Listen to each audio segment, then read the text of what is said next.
Today's video, we're going to be taking a look at a cow that one of my farmers had worked on, but could not find the lameness issue in. And it only takes a minute, and I've already spotted the issue.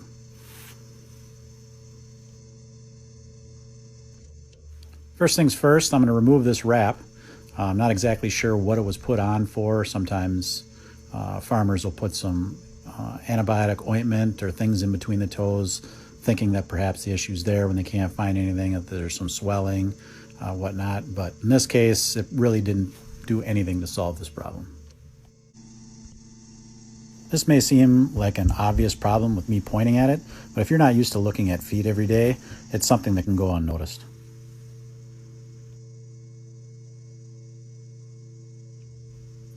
The obvious first step here is to get enough of this hoof removed that I can get at this nail or screw or whatever I've got going here, and so I can get a hold of it to pull it out. Right now she's got it driven completely flush with the sole of her foot, so there's nothing to grab onto.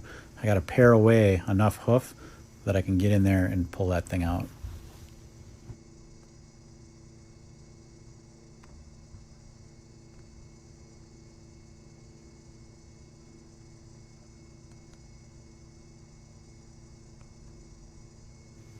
My first thought was that this must have been a screw because it was very stubborn, did not want to come out of there at all.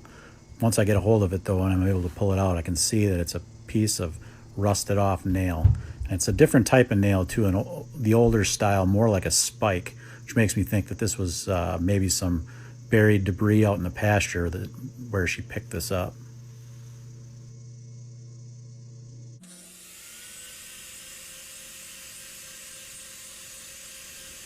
Even though we've gotten that nail out of there, the job's not done.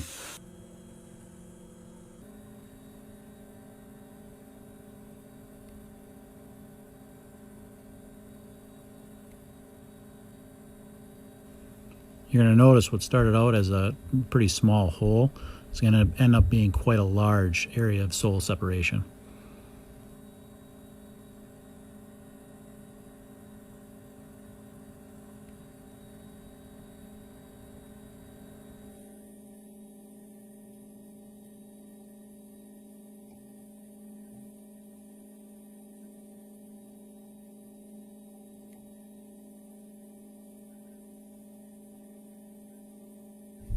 When you're dealing with punctures, you're never really quite sure where the margins are going to be for these, so you kind of have to work slowly, peeling away little bits at a time until you get to the edges. Spray this with chlorhexidine, and that's going to keep that area nice and disinfected basically, and allow it to heal up.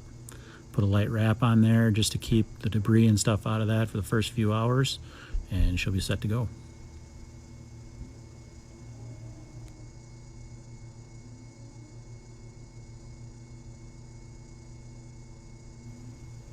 Here I'm just gently scrubbing the actual puncture site itself to make sure there's no debris pushed up in there and to make sure it's as clean as possible before I wrap it up.